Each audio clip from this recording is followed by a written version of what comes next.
December 28th marks the beginning of Advent. It's the first Sunday of 4 Sundays of preparation, of waiting, and of getting ready for the coming of Christ at Christmas. Advent is a season in which we assess our lives and our desire for things that ultimately will not satisfy, as we wait for the gift of Jesus, which always satisfies. There are lots of stories attached to Advent and Christmas. They are some of the best stories ever written, and I'd like to tell you one of my very favorite stories today. It is written by O. Henry and is believed to have been written in 1905. Jim and Stella were a newly married couple. They had very little, and all the furniture they had in their small apartment was beaten, bruised, ripped, and torn. It was patched together with tape and whatever else they could lay their hands on. Stella was a beautiful woman, particularly in Jim's eyes. She had beautiful, beautiful long hair. It was her crowning glory, and she took great care to maintain it, even on their meager income. Jim worked very hard. He was new to the office and making very little and hoping over time to get promotion after promotion to be a success in Stella's eyes, because that was to him all that truly mattered. Jim had inherited from his father a watch chain and fob and pocket watch, and it was solid gold, and it was the only real valuable possession he had in his life. Both of them knew that Christmas was coming, and Stella looked and searched throughout their tiny apartment for money to buy Jim a Christmas gift because she loved him so. And she found $2.84 in change. Not enough to buy him a gift. Not enough to give him what she thought he deserved and was worth. Jim was trying to save money for Stella's Christmas gift. They couldn't do it because everything they had was taken up by rent and food and the expenses of life, and even that was sometimes not enough. There was more month than there was money. Stella determined what she was going to do.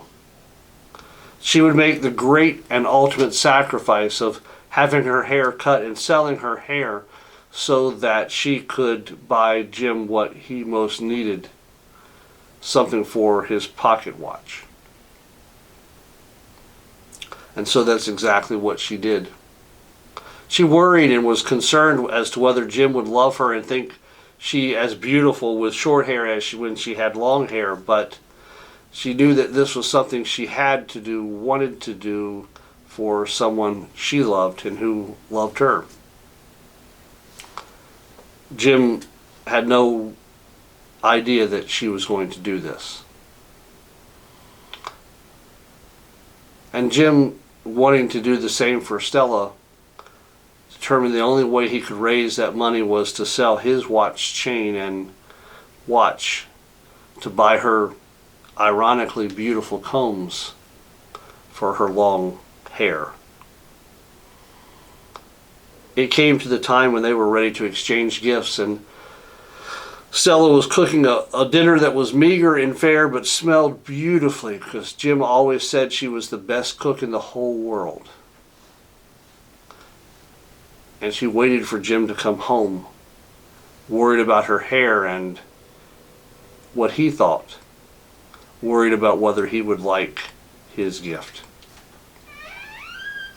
Later that afternoon, she heard the turn of the key in the door, and in walked Jim, and he took a look at Stella, and immediately he began to laugh. And she was a little bit taken aback by this response, and she thought to herself, what is he laughing at? So he gave her his gift, and she opened and saw the beautiful tortoise hair combs that he had purchased for her by selling his watch. And she went and got his gift, and it was something for his watch and chain and something that was there to adorn it, and he had sold his watch, of course. Neither gift was practical anymore. Neither gift was useful anymore. But it was so vital because it came from a place of love, a heart of love, a place where the other person was put first, put ahead of self.